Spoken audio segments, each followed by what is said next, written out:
from that report to take you live to Washington, D.C. to listen in to the U.S. President Joe Biden speaking about the shooting in Nashville.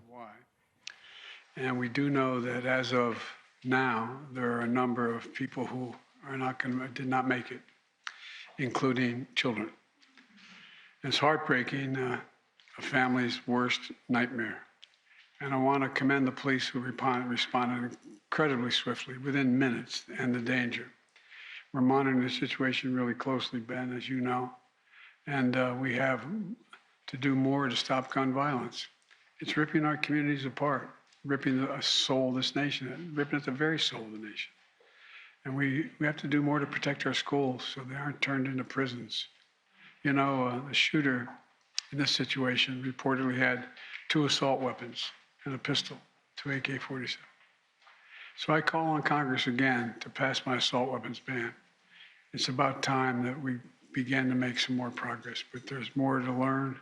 But I just wanted to send my concern and hearts out to so many parents out there.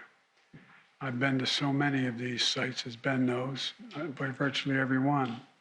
And one of the things you folks should, I know you do know, but you should focus on.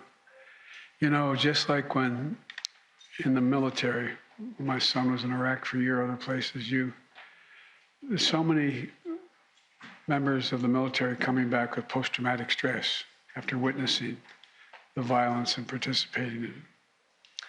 Well, these children, these teachers, you should be focusing on their mental health as well. And so I'm grateful anyway. Sorry to start off that way, but I couldn't begin without acknowledging what happened. And now I'm grateful that all of you are joining us here today. Natalie, thank you for that introduction and for doing such an amazing thing in Detroit. Detroit, making charges for electric vehicles in the Motor City, keeping going during the pandemic. And I wanted to welcome your son, Diop. Where's Diop?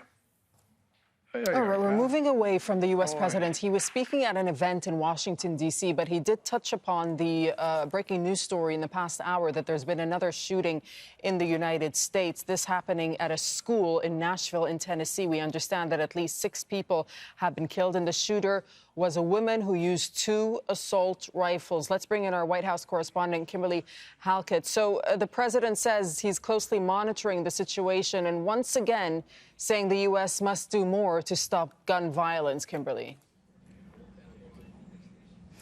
That's right. This is an issue that is something the U.S. president has worked on for an enormous amount of time. You'll recall that this is something that he campaigned on as president and is once again redoubling his efforts to put in place an assault weapons ban. It's one that he put in place as a U.S. senator. It was in place for 10 years. He says it was very effective, but then it expired. And so with each shooting that has occurred in the United States, the U.S. president once again saying this is something that he is calling on Congress to do. It's important to note, why does he always say call on Congress? Well, the reason he does that is because laws are not made at the White House. They're made in the U.S. Congress. So the president is essentially powerless. He can put in place executive orders, but they're very limited in scale and scope. And so in order to have the teeth, in order to have the power that the president needs to scale back the ability for people to acquire the heavy weaponry that have been responsible for so many of these mass shootings and school shootings that have occurred in the United States, including this latest one that has occurred at a Nashville school where we know 3 children, 3 adults dead, and also the female suspect.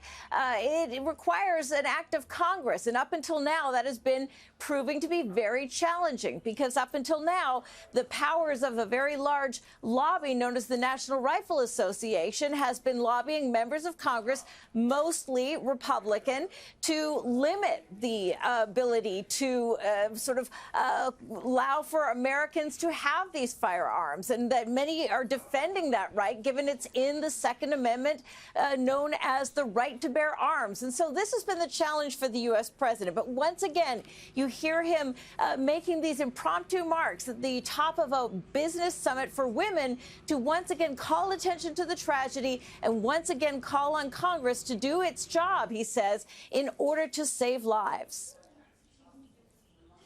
All right, Kimberly, thank you so much. Kimberly Halkett reporting from the White House.